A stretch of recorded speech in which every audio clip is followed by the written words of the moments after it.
naman akla. Narito tayo ngayon upang matunghayan ang napakainit, nagbabaga at talaga namang usap-usapan at maraming pinakainaabangan na issue ni Ate Erica. Sa pagpapatuloy ng ating istorya, ang pinakainaabangan nga ng lahat na pagpunta ni Kalingap Val Santos Matubang sa mama ni Ate Erica na si Ate Gina ay magaganap na nga. Ngunit bago siya pumunta doon kay Ate Gina ay pinuntahan niya muna ang dating pamilya nga ni Ate Erica na nilayasan na at iniwan ni Ate Erica upang ma-interview muna ang mga ito. Kanina nga may nagtindang saging, nagbibili ako, wala na daw pala. Maminta na, ibili ko sila ng saging. Pinarito ko. Walang ano ay yung kamote.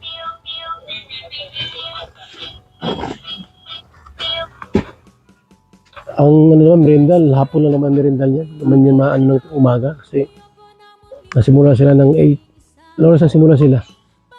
Minsan po maaga sila. Alas 7 lang minsan, nag-umpisa na din sila. Maaga man sila nagising ay. Ay ako maaga man din nagising at pag alas 5 na, yung baboy ko managang ano na, ugit na. Meron pa silang kape rito. Kaunti na lang po. Ilan na lang? Yan dito na po, sinalong ko dito. Ayan na. Okay.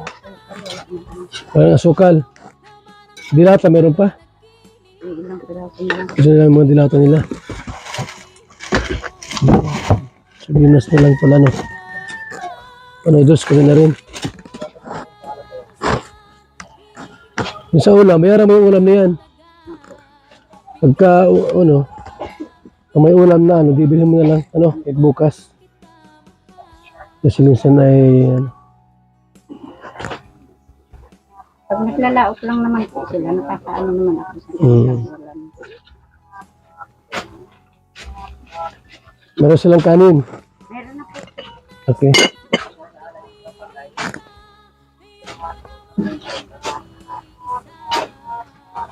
Masarap ulam nila. Prito at saka ano. Adobo. Adobong minik.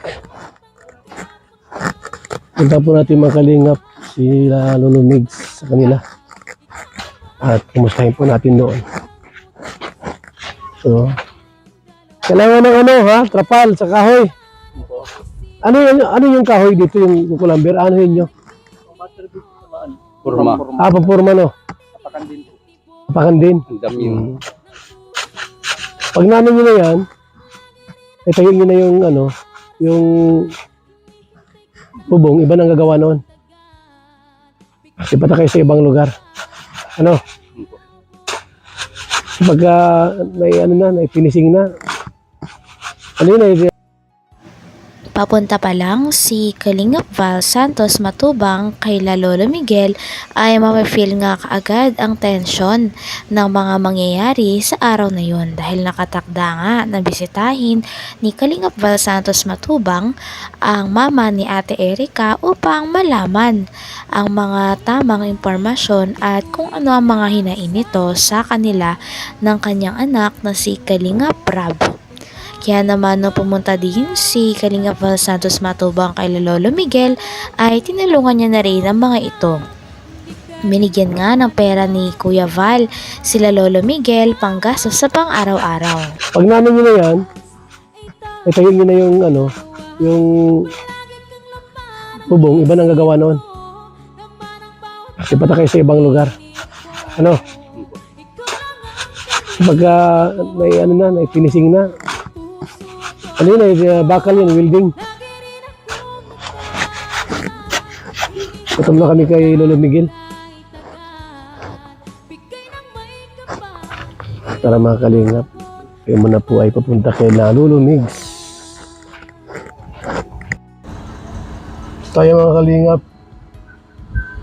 Ayan akin na Lolo Miguel. Ay dito at kukumustahin natin.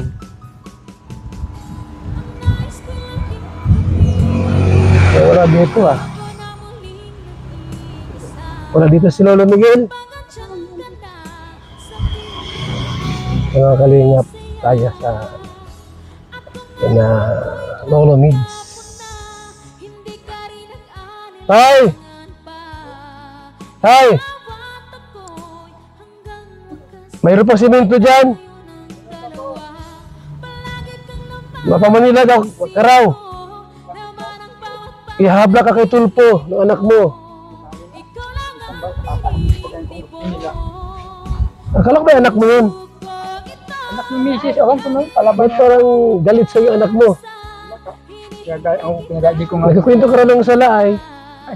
Mali raw kinakwento mo, kaya tuloy galit sa'yo. Ayaw. Ha? Wala daw pala ni pinto ko. Ayaw mo. Gusto na, nakwento ka ng sala. Ano mali? Huwag ka tayo magkwento ng mali sa amin. Yan naman yung totoo. Mayroon pa rito. So ano tayo ginagamit yung pang ano, deliver tayo doon? May upa mga pangkuha. Magkano ang utang doon? Ano? Yung lahat yan, lahat na daw, 500. Oh, ano mo na? Nangyari mo na ito. Ha? Ano mo na yung loan? I-deliver mo na lahat. Papunta ka ng Manila, ma. Itutulpo ka daw, anak mo. Anak ko. Di ba si Kebel, kasama ka naman mga po? Bakit ako kasama? Wala akong ginawa sa'yo. Kami natulong lang. Kasama ka. Ayon nga kay Lolo Miguel ay dahil sa mga kumakalat na bagong issue ay alam naman daw ni Lolo Miguel na talagang sa huli ay mahanap din at malalaman ng sambayanan kung sino ang nagsasabi ng totoo sa hindi. Medyo nahihiya pa nga daw si Lolo Miguel sapagkat nadawit pa ang pangalan ni Kalinga Prab na walang ibang hinangad kay Ate Erica at sa pamilya niya na tumulong. Kaya nga nakakahiya daw ang mga pinagsasabi ng mama ni Ate Erica tungkol kay Kalinga Prab. Ano mo na yung loan? I-deliver mo na lahat. Papunta ka ng Manila, ma. Itutulpo ka daw, anak mo. Anak ko. Di ba si Kebel, kasama ka naman mga po? Bakit ako kasama?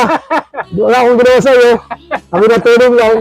Kasama ka daw po. Ikaw anak ko yun to, di ba na ako? Sama-sama po tayo daw. Ikaw anak ko yun, di ba ako nakwento?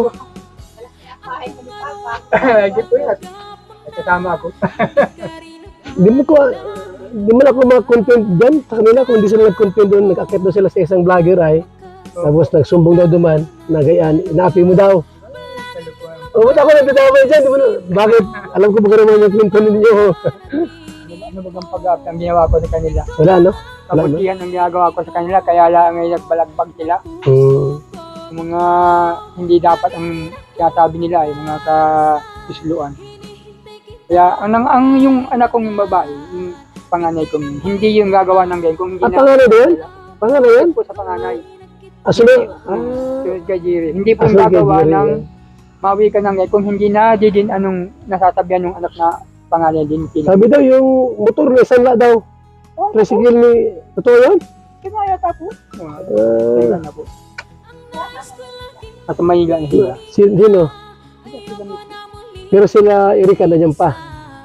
Balak kong pasyalan ay okay lang? Ha? Pagbatiin ko kayo, pagbatiin. Guys na po sa akin.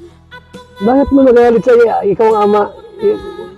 Itatulpo ka daw. Ngayon na nga po ay sama-sama naman po tayo sa kulungan. Bakit nakukulong ka? Okay lang daw pag tayo lagi na tayo. Okay lang kung makulong basta nasa tama. Kaya nahuli na yung mga witsasab lang kasi ng malingan. Simusirap, nakadamay. Ako yan. Saan mo nalaman na may kwentong gayan? Ano ito? Na ano sa mga ano? Ang sabi ko nung Mikairab, lising ko daw, hindi nakaka-copy siya. Pagkakap na, hindi sila. Hindi ko lang alam. Nililimatan ng tira. Sa vlog, nakikita mo doon yung mga vlog. Oh, ito yung pera, gayan. Nakikita mo doon. Nung una pong vlog ni Yung mahalaga rin yun ay. kada may damay ako nabibigyan ako. Nung huling vlog nila, itinatabi.